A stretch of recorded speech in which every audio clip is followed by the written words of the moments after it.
Assalamualaikum warahmatullahi wabarakatuh. Selamat siang semuanya. Waalaikumsalam warahmatullahi wabarakatuh. Selamat siang Ibu. Oke, bagaimana kabar kalian hari ini? Sehat? Alhamdulillah sehat. Alhamdulillah sehat. Baik, sebelum itu Ibu ingin kalian berdiri sebentar ya. Berdiri sebentar dan kalian lihat kanan kiri kalian apakah ada sampah. Ya, lalu yang seragamnya masih belum dimasukkan tolong dirapikan. Oke, baik. Boleh duduk kembali. Oke, sebelum memulai pembelajaran, alangkah baiknya jika kita berdoa terlebih dahulu ya, agar kita diberikan kemudahan dan kelancaran dalam menerima materi hari ini. Mungkin Ibu mau meminta Bagus selaku ketua kelas untuk memimpin doa pada hari ini. Baik Ibu, sebelum kita memulai pelajaran pada siang hari ini, alangkah baiknya kita berdoa menurut kepercayaan masing-masing. Berdoa dimulai. Berdoa selesai. Amin. Terima kasih Bagus telah memimpin doa. Selanjutnya Ibu akan absen kehadiran kalian terlebih dahulu ya. Apakah hadir semua hari ini? Dari Siti Fatmala, Hadir Bu. lalu Jihan, Hadir Ibu. lalu Rizka, Hadir Ibu. Aisyah, Hadir Ibu. Bagus, Hadir Ibu. Oktavia, Hadir Ibu. Faiza, Hadir Ibu. Siti Nurcayanti, Hadir Ibu. Keisha. Hadir Bu. Baik, alhamdulillah hadir semua ya hari ini. Oke. Mengulas materi yang kemarin tuh kan kita sudah belajar tentang persebaran fauna di dunia. Nah, Ibu mau tanya sedikit, mungkin ada yang masih ingat apa saja fauna yang tersebar di benua Australia? Saya Bu. Anoa Ibu. Ya. Tarantula Ibu. Lalu? Kanguru Ibu. Betul sekali. Itu tadi adalah jenis-jenis fauna yang tersebar di benua Australia. Nah, jadi hari ini kita juga masih tetap belajar tentang fauna, tapi fauna yang ada di Indonesia. Oke. Tapi sebelumnya Ibu lihat kalian ini mungkin karena udah siang ya, jadi masih semangat. Udah pada sarapan belum anak-anak? Belum. Oke, gak apa-apa. Ibu mau ajak kalian buat ice breaking ya. Jadi nama gamenya itu sambung kata hewan. Jadi nanti di sini misal Ibu menyebut komodo, lalu kalian sambung huruf belakangnya orangutan, gitu. Paham? Paham. Baik. Mungkin kupu-kupu, Ular. Rusa. Ayam. Musang. musang, Gajah. Harimau. Ular. ular, musang, Ayam. Oke, baik. Tepuk tangan semuanya.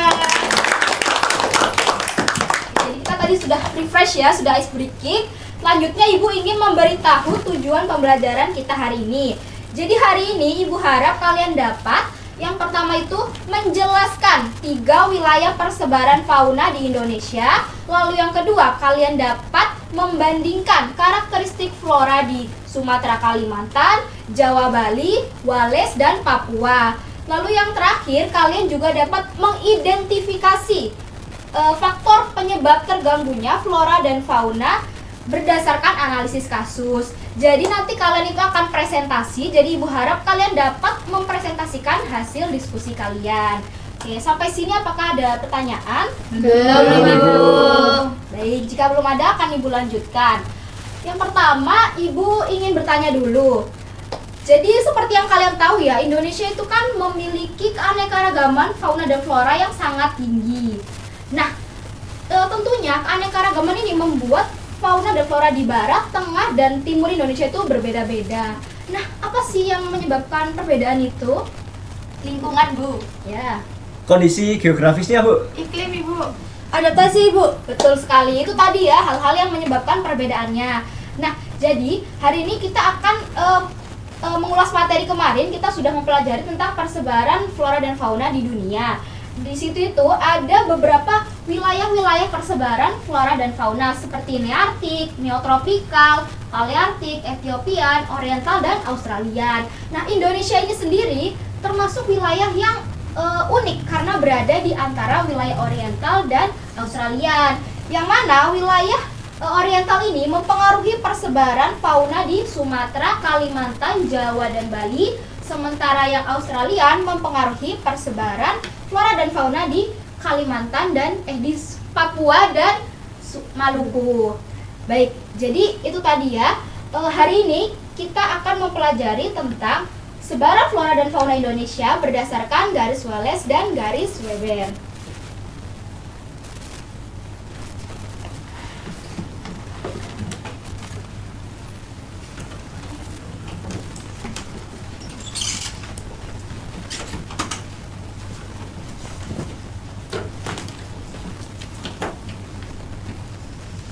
Oke anak-anak semuanya, bisa kalian lihat ya di sini ada zona oriental sama zona Australasian.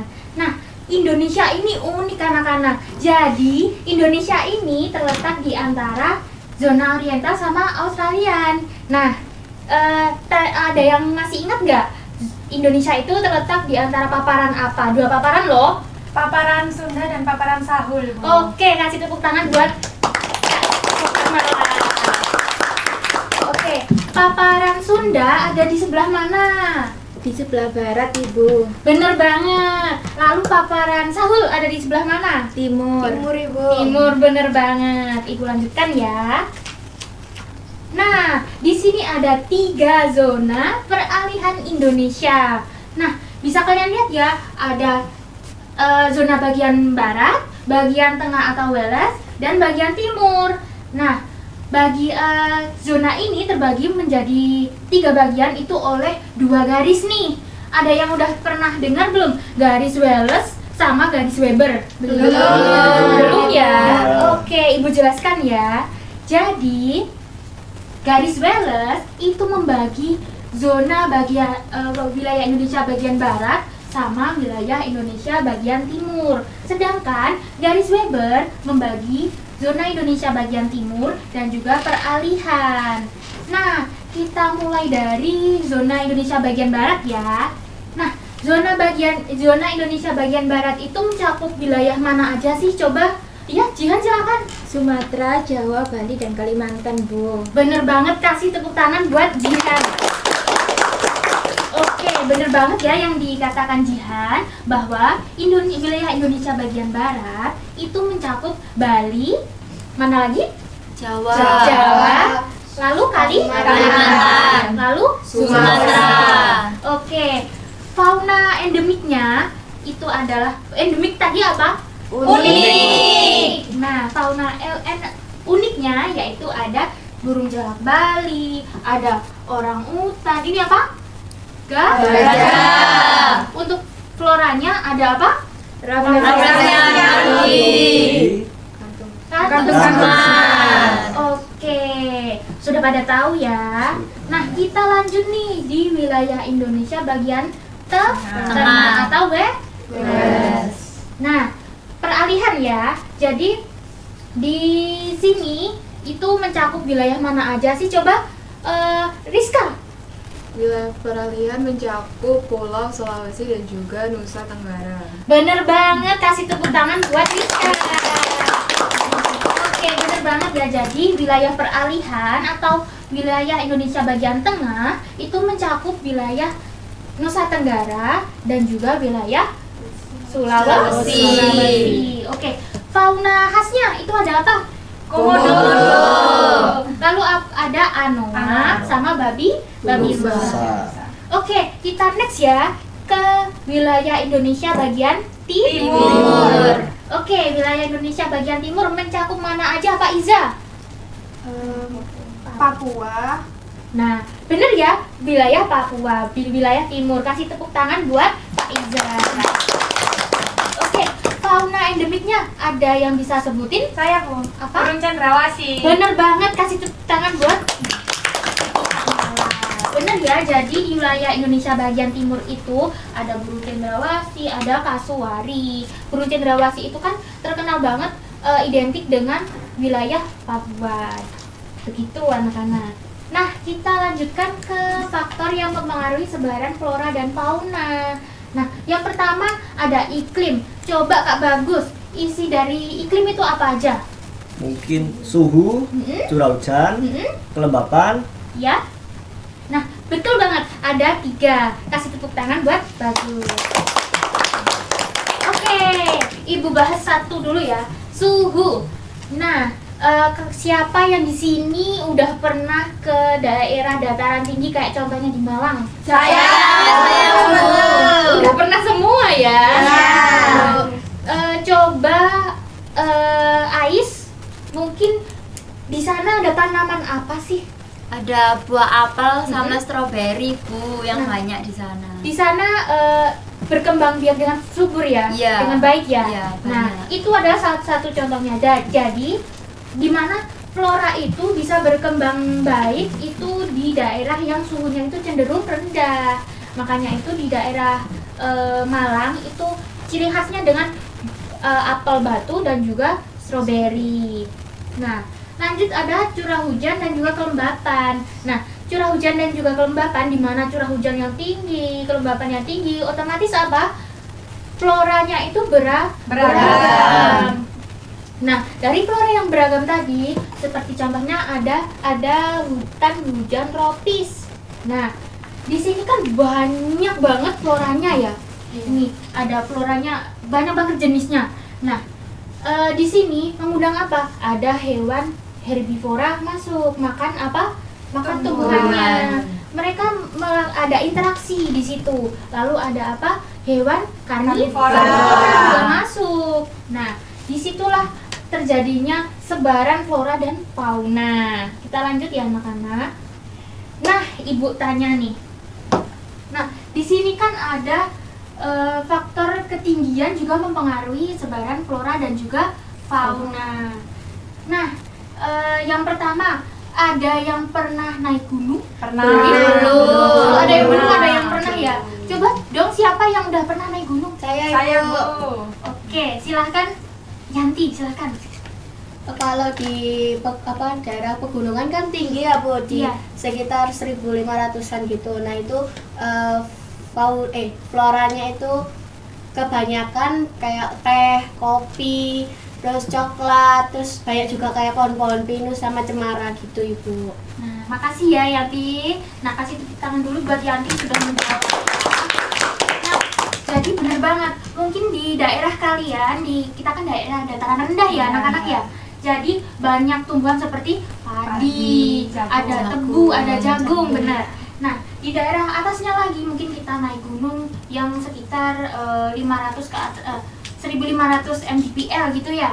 Nah, itu ada apa? Ada tanaman seperti pinus, ada cemara gitu ya, banyak ya. Nah, lanjut lagi di daerah dataran sejuknya juga ada ini sekitar 1 sampai 17 derajat itu lebih floranya itu lebih tinggi-tinggi juga. Nah, di daerah dingin itu ada lumut sama semak-semak. Nah, anak-anak, Ibu lanjutkan.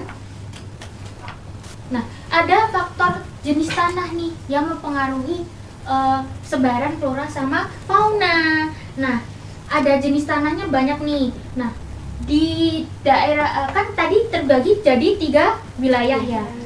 Di wilayah Indonesia bagian barat itu jenis tanahnya kebanyakan tanah vulkanik sama aluvial. Nah, di mana tanah vulkanik sama aluvial itu membuat tanaman itu tumbuh dengan subur. Nah, lalu mengapa kok di wilayah Indonesia bagian barat itu banyak banget jenis tumbuhan? Terus flora faunanya itu beragam gitu kan ya. Itu yang menyebabkan jenis tanahnya. Nah, sedangkan di wilayah Indonesia bagian tengah itu tuh tanahnya itu cenderung banyak yang kapur ya, yang kars. Udah pernah dengar kan kars? Iya. Nah, cenderung banyak yang kars. Terus habis itu ada vulkanis, jenis tanah vulkanis, tetapi tersebarnya tidak seperti di wilayah Indonesia bagian barat. Nah, di mana di wilayah tengah ini cenderung kering gitu ya. Jadi banyak apa? Banyak sabana gitu ya. Nah, jadi di wilayah Indonesia peralihan tengah ini ya, itu banyak fauna dan flora endemiknya. Nah, lanjut nih di wilayah Indonesia bagian timur, di mana jenis tanahnya itu banyak tanah laterit. Nah, di rawa kayak gambut gitu ya. Jadi menghasilkan apa? Menghasilkan fauna seperti cendrawasih sama burung kasuari. Oke, kayaknya kalian udah kayak capek ya, lelah ya. Iya. Iya, Bu, ngantuk. Ngantuk Bu. tuh ya udah siang-siang. Oke. Ibu ada lagu nih buat kalian bikin semangat lagi. Oke?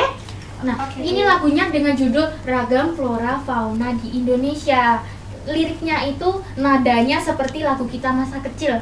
Lagu apa? Lagu Naik Delman. Oke. Kita mulai ya anak-anak. Ibu hitung 1, 2, 3. Mari kita belajar ragam flora fauna. Flora bagian barat banyak jenis rotannya. Flora bagian timur banyak tumbuhan sagu. Flora bagian tengah anggrek cengkeh cendana. Fauna bagian barat banteng gajah harimau. Fauna bagian tengah komodo dan anoa. Fauna bagian timur cendrawasih walabi. Itu tadi ragam flora fauna. Gimana? Udah semangat? Sudah. Oke. Nah, di sini Ibu ada tugas nih karena kalian udah semangat, pastinya ngerjain tugasnya lebih semangat. Oke, di sini ada 3 nih. Ada pertama, kasus invasi gajah terhadap rumah warga di Kabupaten Bener Meriah, Aceh. Nah, yang kedua ada kasus kepunahan pesut mahakam. Yang ketiga, kasus kepunahan burung cendrawasih yang disebabkan oleh deforestasi. Nah, Ibu pingin kalian duduk sesuai arahan Ibu ya. Jadi, Jihan di sini, terus habis itu Faiza di sini, silakan di bawah ya kursinya. Pak Iza, silahkan Pak Iza. Terus Yanti, silakan Yanti di sini. Terus setelah itu Rizka, silakan di sini Rizka.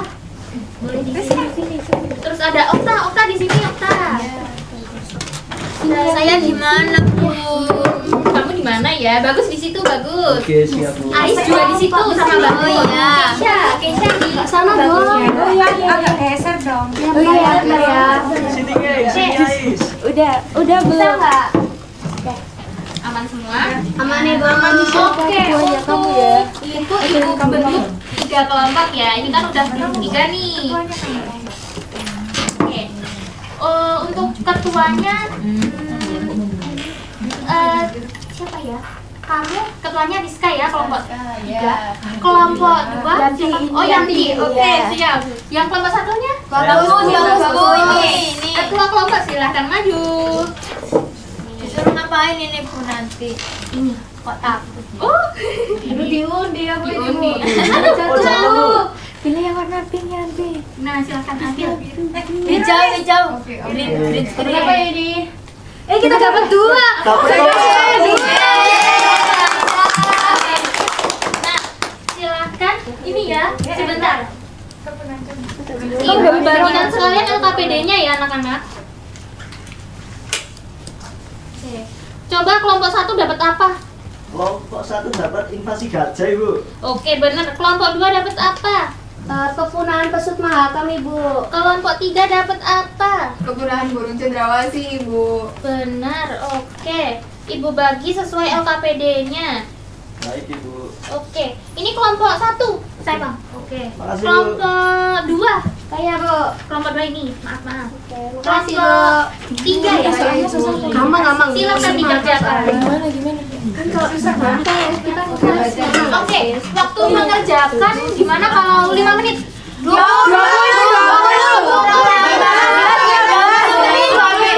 Tenang. Gimana kalau tengah-tengah aja 10 menit gimana? Ya. Oke, ayo dikerjakan. Pokok ada Kita bagi tugasnya nggak sih? Ibu mau tanya. Iya. Bu mau tanya dong. Sebentar. Oke, gimana? Ini gimana Bu? Ini kok ada gini ya?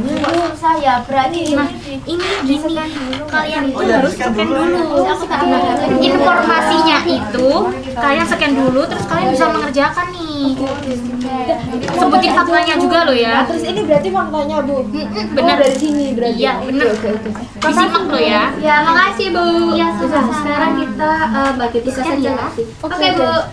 Aku nomor 1 sama 2, kamu nomor 3 sama 4. Kamu kan ini anak 5 soal. 3 aja. Oh, kok 1? Ibu ya saya sebentar ya. Oke.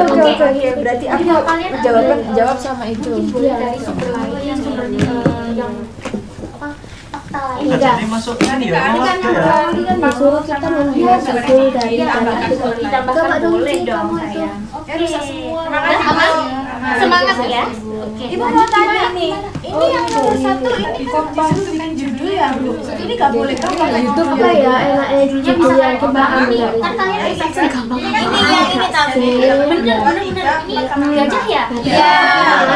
yang kita jadi lama berarti orang judulnya apa nggak bisa sampai ancaman Judulnya itu kepunahan judulnya apa Sukma ya? kamu. Yang bisa Oke, boleh. Catat. Oke. Catat ya. Terima kasih semangat ya. Oke, Yang ini. Udah. yang ini. permasalahan utama itu apa kok dia sampai kena ya judulnya apa ya? Ini sih dari artikel Ini kasih yang yang ini ini kasih nggak sih? ada Kasihnya masuk. ini bukan Oh iya, berarti aku salah ya? Iya. Boleh sih. Boleh. Aku catat ini di artikel. Iya. Nah yang ini yang ini. Pakai udah. Ais nomor 5 udah nggak? Sudah. Nah, nomor kerja nomor 2 ya. nomor 3 yang itu nggak sih pas bagian paragraf itu loh nah Iya. Bu, kelompok 3 sudah, Bu. Cepet banget. Gimana? Tinggal nomor 5 aja, Bu. Oke, ayo lanjutkan. Ibu kasih waktu 1 menit lagi. Iya. Ini pakai in situ nggak sih kayak di sana aja gitu kayak. Selesai lah kelompok kita. Coba nulis. Semuanya keren banget. Udah cukup. Udah, Bu. Oke, udah semua ya. Sudah itu. Dikumpulkan tabu ini. Kalian bawa dulu, nanti Ibu persilahkan untuk presentasi di depan. Oke, malu. Iya. Nah, kita mulai dari kelompok 1. Silakan presentasi di depan. Monggo enggak apa-apa. Bapak kita masih ada waktu kayak belajar Oke. kita mulai dulu tidak terlalu kelihatan ya Iya. Oke. Baik, assalamualaikum warahmatullahi wabarakatuh. Waalaikumsalam warahmatullahi wabarakatuh. Kami dari kelompok 1 akan mempresentasikan hasil diskusi kami, yaitu masalah kita adalah invasi gajah terhadap rumah warga di Kabupaten Bener Maria Aceh. Oke, untuk yang pertama judul yang kita pilih itu apa? Analisis konflik antara gajah Sumatera dan pemukiman warga di Bener Maria Aceh. Buat masalah utamanya ini apa sih? Masalah utamanya itu adanya konflik antara manusia dan satwa liar, di mana kawanan gajah masuk ke permukiman warga. Hal ini membuat warga gelisah karena mengancam keselamatannya mereka, merusak rumahnya mereka, dan menghancurkan lahan pertanian. Oke. Lalu untuk penyebab masalahnya ini itu kemungkinan besar ya, itu karena fragmentasi habitat. Artinya hutan yang menjadi rumah dan tempat mencari makan gajah ini udah mulai berkurang atau terpotong-potong karena dibuka menjadi lahan perkebunan atau pemukiman. Nah, akibatnya gajah kehilangan ruang gerak dan terpaksa masuk ke area warga untuk mencari makan. Lalu di sini apakah hipotesis tersebut dapat dibuktikan? Jika iya, tuliskan alasan utamanya. Nah, menurut kita bertiga ini, hipotesis ini tuh dapat dibuktikan karena ada beberapa wilayah yang mengalami pembukaan lahan dan perkebunan baru di sekitar jalur pergerakan gajah. Dari berita dan laporan warga juga terlihat kalau kemunculan gajah lebih sering terjadi di daerah yang dekat dengan kawasan hutan yang sudah terganggu. Oke, Awais. Yang terakhir, jelaskan cara yang ditempuh untuk mengatasi permasalahan tersebut. Menurut kelompok kami, cara yang bisa dilakukan misalnya menjaga kawasan hutan supaya habitat gajah tidak semakin sempit. Pemerintah dan warga juga bisa bekerja sama membuat pengawasan di daerah rawan masuknya gajah serta mengurangi aktivitas yang merusak hutan. Sudah? Oke, silakan bagi kelompok yang ingin bertanya. saya mau tanya Oke, silakan kelompok 2. ya terima kasih tadi kan bahas tentang fragmentasi habitat ya berarti itu maksudnya kayak hutannya dipotong-potong kah atau gimana ya Oke, kelompok 1. Ya, izin menjawab ya. Ya maksudnya hutannya itu udah nggak utuh lagi, jadi ada bagian hutan yang dipisah sama perkebunan atau jalanan. Karena tempat makannya yang terpotong-potong, gajah jadi bingung dan akhirnya masuk ke rumah warga untuk cari makan. Gimana? Kelompok 2? Ya, Dapat dipahami? paham, Bu. Oke. Terima kasih untuk kelompok 2 telah memberikan pertanyaan dan kelompok 1 telah menjawab dengan baik. Oke. Tepuk tangan untuk kelompok 1. Saya persilahkan untuk kembali ke tempat Terima kasih, duduk. Bu. Iya, sama-sama. Selanjutnya, oh iya, dikumpulkan. Terima kasih, Bu. Iya, sama-sama. Selanjutnya untuk kelompok 2 silahkan maju.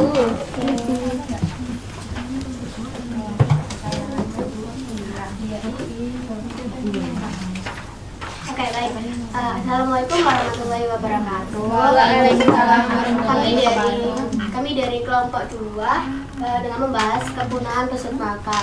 Nah, sebelum itu perkenalkan, nama saya Yanti. Perkenalkan, nama saya Faiza. Perkenalkan, nama saya Jihan.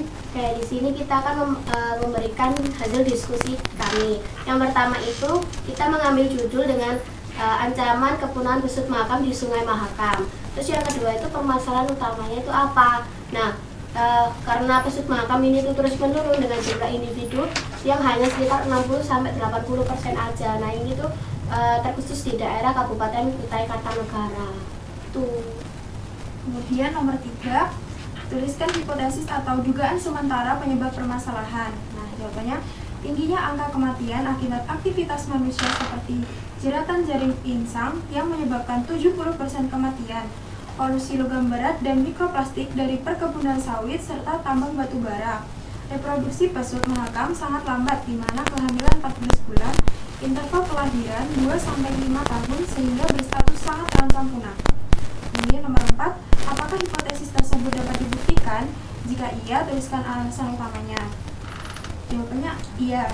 Pemantauan air tahun 2023 sampai 2025 membuktikan pencemaran kadmium, tembaga, dan amonium nitrat melampaui baku mutu di seluruh stasiun.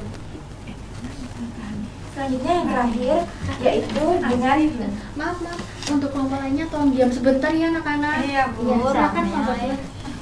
Saya lanjutkan. Yang terakhir, jelaskan cara yang ditempuh untuk mengatasi permasalahan tersebut. Nah, cara yang ditempuh dari kelompok kami yaitu melakukan pendekatan konservasi in situ. Caranya meliputi yang pertama penetapan kawasan konservasi berzonasi, yang kedua keterlibatan nelayan melalui pemasangan banana panger, yang ketiga pelatihan penyelamatan pesut, dan yang terakhir pemantauan populasi berkala secara visual dan akustik. Baik, itu adalah hasil dari diskusi kami. Apakah dari teman-teman ada yang mau ditanyakan? Silakan. Aku, Kelompok aku. 1 silakan bertanya. Kenapa kok cuma pesut aja yang punah? Kenapa kayak hewan-hewan yang lain itu nggak punah? Apa yang menyebabkan hal tersebut terjadi? Oke, Dapat terima dipahami? kasih. Ya, paham. Kita diskusi dulu ya. Oke, silakan.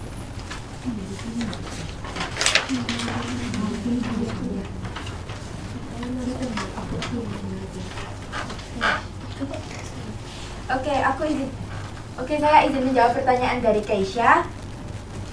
Nah, kenapa hanya pesut mahakam saja yang punya punah dan hewan lain tidak punya punah? Yang pertama karena pesut mahakam habitatnya sangat spesifik di Sungai Mahakam, dan yang kedua reproduksinya itu lambat, dan yang ketiga sangat rentan terhadap aktivitas manusia. Nah, kenapa hewan lain di sekitarnya tidak punah? Karena hewan lain umumnya lebih adaptif, populasinya lebih luas atau bisa berpindah habitat sehingga peluang bertahannya lebih besar. Gitu. Gimana kelompok 1? Udah. Oke, terima kasih. Oke, terima kasih untuk kelompok 1 telah memberikan pertanyaan dan kelompok 2 telah menyampaikan presentasi dengan baik. Oke, Ibu persilahkan untuk duduk kembali. Oke, selanjutnya untuk kelompok 3 silakan maju presentasi.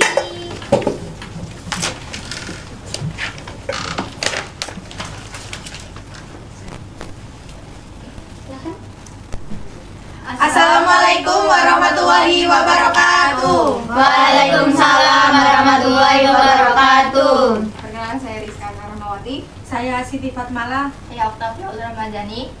Di sini kami akan mempresentasikan hasil kerja kelompok kami dengan permasalahan kepunahan cendrawasih akibat deforestasi. Di sini kami memilih judul dampak deforestasi terhadap kelestarian burung cendrawasih. Kemudian dari artikel dan juga video yang telah kami lihat, kami dapat menentukan permasalahan utama yang muncul, yaitu karena penebangan hutan secara ilegal atau illegal logging yang membuat habitat burung cendrawasih menjadi rusak. Akibatnya, kelestarian dan populasi mereka terancam punah. Kemudian kami juga dapat menentukan penyebab permasalahannya, yaitu dikarenakan penebangan hutan yang kayunya digunakan untuk kebutuhan industri. Kemudian pengawasan dan juga perlindungan hutan masih lemah, dan juga adanya alih fungsi hutan sebagai lahan terbangun atau perkebunan sawit. Baik, selanjutnya apakah hipotesis tersebut dapat dibuktikan? Menurut kelompok kami, setelah membaca video dan artikel yang sudah Ibu berikan, hipotesis tersebut dapat dibuktikan karena deforestasi secara langsung menyebabkan hilangnya habitat burung cendrawasih. Akibatnya sumber makanan berkurang, proses berkembang biaknya juga terganggu yang menyebabkan populasi menurun. Jadi, hubungan antara deforestasi dan ancaman kepunahan cendrawasih itu sudah terbukti. Untuk pertanyaan terakhir yaitu jelaskan cara yang ditempuh untuk mengatasi permasalahan tersebut. Nah, solusinya yang dapat dilakukan meliputi moratorium atau penghentian sementara izin pembukaan hutan primer, menetapkan kawasan hutan adat yang dilindungi dan dikelola kearifan lokal masyarakat setempat, serta mengalihkan fokus ekonomi ke sektor ekowisata pengamatan burung yang berkelanjutan. Baik, terima kasih atas presentasi yang sudah kami sampaikan. Mungkin kelompok lain ada yang ditanyakan. Silakan kelompok 2 untuk bertanya. Nah, pertanyaan saya yaitu kenapa penebangan hutan atau deforestasi mempengaruhi kepunahan cendrawasih? Apakah hubungan hutan dengan cendrawasih? Baik, sebentar ya, izinkan kami berdiskusi terlebih dahulu.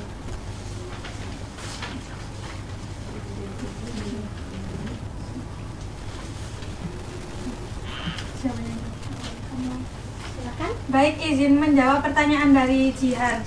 Penebangan hutan bisa membuat burung cendrawasih punah karena hutan adalah tempat hidup utama mereka tinggal. Jadi, saat pohon-pohon tersebut ditebang, akibatnya burung cendrawasih akan kehilangan tempat tinggal, serta sumber makanan dan tempat berkembang biak juga susah. Sehingga sulit untuk bertahan hidup dan kondisi hutan yang rusak membuat mereka terganggu dan mudah diburu, yang menyebabkan jumlah yang terus-menerus menurun dan akan terancam punah. Gimana kelompok 2? Apakah sudah terjawab? Oke, terima kasih.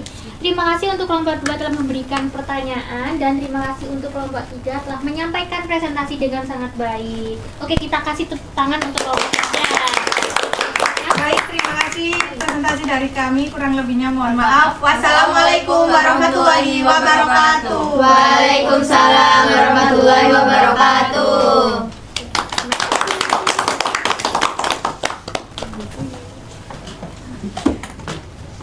Oke, dari ketiga presentasi tersebut, ya, Ibu lihat semuanya itu tentang gimana cara kita untuk menjaga keberagaman flora dan juga fauna yang ada, gitu kan ya? Iya.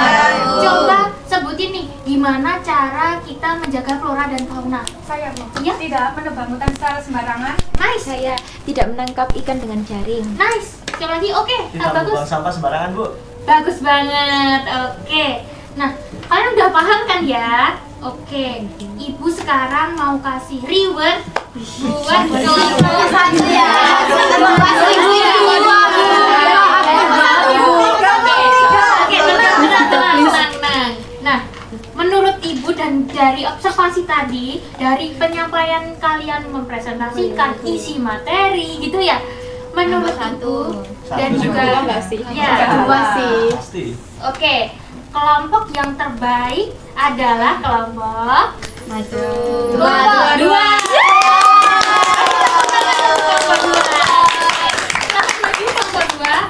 Ibu kasih buku biar kalian tambah semangat untuk belajar. Oke, silakan. Makasih. Bu, kita mana, Bu? Kelompok 1. Nah, buat kalian yang belum dapat, kalian harus tetap semangat, baca lagi artikelnya yang banyak gitu ya.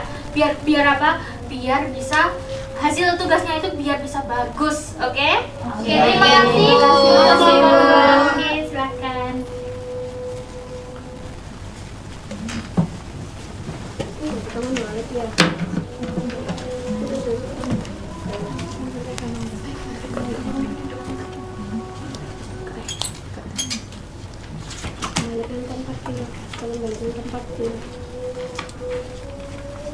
Oke anak-anak, karena kita sudah selesai ya presentasinya, bisa kembali ke tempat duduknya masing-masing. Oke ya. Dadah. Bye-bye.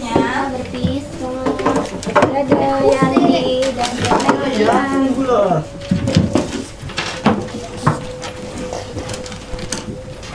Sudah siap semuanya? Sudah, Ibu. Nah, kita kan tadi sudah melakukan presentasi kelompok nih, sudah diskusi. Berarti pelajaran yang nilai-nilai yang bisa kita ambil hari ini apa saja? Kerja sama. Pintar banget. Nah, selanjutnya Ibu akan tanya pemahaman kalian terkait pembelajaran hari ini. Kalian sudah paham atau tidak terkait materinya? Sudah.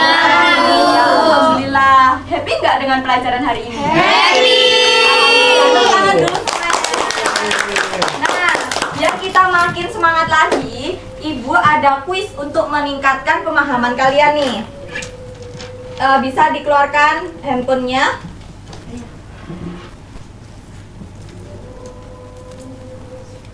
Silahkan di-scan masing-masing.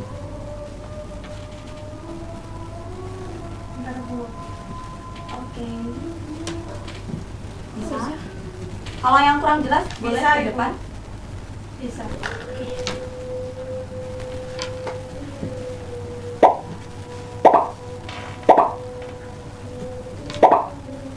Ayo, kurang 3 lagi. Sebentar, Bu.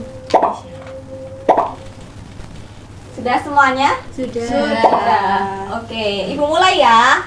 Siap? 1, 2, 3.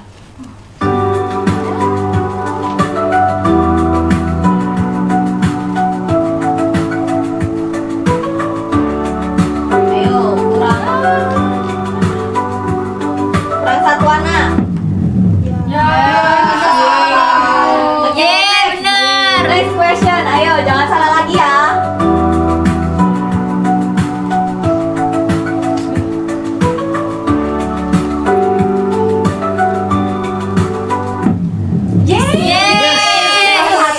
Oke, next. Berikut ini yang merupakan contoh fauna endemik zona peralihan. Sudah? Bener sih aku. Nah, Next. Nis. Ayo, garisnya tadi ada apa?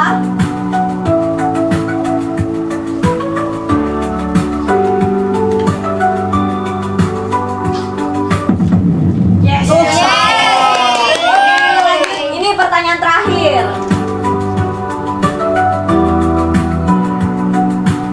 Ayo dijawab yang teliti. Susah ini Bu yang ini. Ayo semangat. Tadi kan sudah belajar ya. Tinggal 1 anak. Yeay. Nah, sekarang Ibu kan sudah kita tadi sudah melakukan apa aja? Sudah berdiskusi, sudah presentasi, terus sudah melakukan kuis juga ya kan? Nah, Ibu mau tanya nih 1 anak deh buat ngasih kesimpulan apa aja sih yang kita pelajarin hari ini? Oke, boleh Rizka. Rizka dulu ya, ayo. Baik, tadi saya mencatat, saya bisa menyimpulkan jadi hari ini kita belajar tentang persebaran flora dan fauna di Indonesia. Kemudian kita juga memahami mengenai garis Wallace dan juga garis Weber. Selanjutnya kita juga memahami faktor yang mempengaruhi persebaran flora dan fauna seperti iklim, ketinggian, dan juga jenis tanah. Kemudian kita juga mendapat tugas mengenai kasus-kasus permasalahan flora dan fauna yang ada di Indonesia. Jadi kita bisa mengetahui penyebabnya. Iya, bagus sekali. Ayo tepuk tangan dulu dong pastinya. Ya, terima kasih ya Rizka untuk perhatiannya hari ini. Oke, jadi Ibu akan tegaskan kembali. Hari ini tuh kita sudah belajar terkait persebaran flora fauna yang ada di Indonesia. Yang tadi sudah dipisahkan oleh garis apa aja? Garis barat dan garis darat. Ya, nah jadi persebaran di Indonesia itu juga dipengaruhi oleh beberapa faktor tadi yang sudah disebutkan oleh guru tadi di awal ya. Nah, kemudian untuk menjaga keanekaragaman hayati atau flora fauna yang ada di Indonesia, kita itu harus menghargai keragaman kita. Jadi harus menjaga lingkungannya, tidak boleh melakukan deforestasi dan lain-lainnya. Karena kita itu sama-sama makhluk sosial, kita itu sama-sama makhluk hidup. Jadi harus saling menghargai dan saling menjaga begitu. Nah, untuk pertemuan selanjutnya, Ibu harap kalian membaca untuk materi bioma. Jangan lupa ya, silahkan dibaca semuanya. Oke, untuk pertemuan hari ini, sebelumnya kita harus berdoa sebagai penutup. Untuk ketua kelas, siapa ketua kelasnya? Saya, Ibu. Iya, boleh. Mas Bagus silahkan dipimpin untuk doanya. Baik, Ibu. Sebelum kita menutup pelajaran pada siang hari ini, alangkah baiknya kita berdoa sesuai agama dan kepercayaan masing-masing. Berdoa dimulai. Berdoa selesai. Semoga ilmu yang kita dapatkan hari ini bermanfaat dunia dan akhirat. Amin. Terima kasih untuk partisipasinya hari ini dan juga keaktifannya. Selebihnya kurang lebih mohon maaf. Wassalamualaikum warahmatullahi wabarakatuh. Waalaikumsalam warahmatullahi wabarakatuh.